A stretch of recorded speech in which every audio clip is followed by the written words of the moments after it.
Сәлеметсіздер ма? Көңіл күйлеріңіз қалай? Жағдайларыңыз қалай? Бүгінгі тақырып сенім туралы болмақ.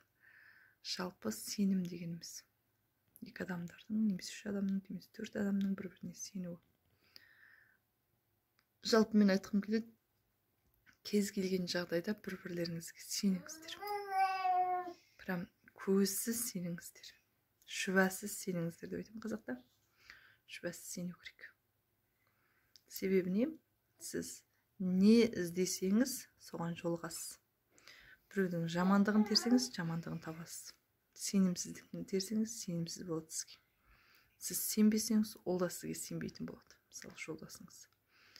Сіз оған сеніп тұрмысқа шығып әйел болсаңыз, оны асырайды, бағады, менің күйеуім болады, арыстаным, қожайыным болады деп сіз оған тидіңіз ғой. Ендеше сеніңіз.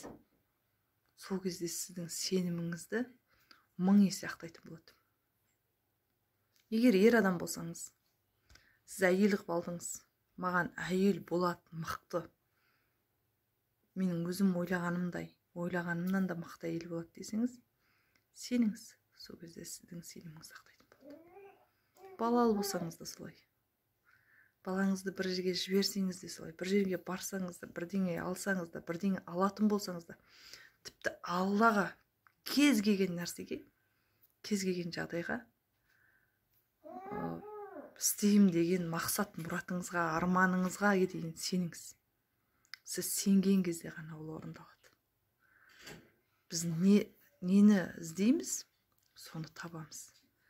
Біреуден жамандығын көріп, сенімсіздігін іздесек, міндетті түрде ол бізге көрінеді. Сондықтан бір-бірлеріңізге сеніңіздер, сенімдеріңізді ақтаңыздар. Сол кезде бәрі керемет болады. Бәрі өз орнымен болады.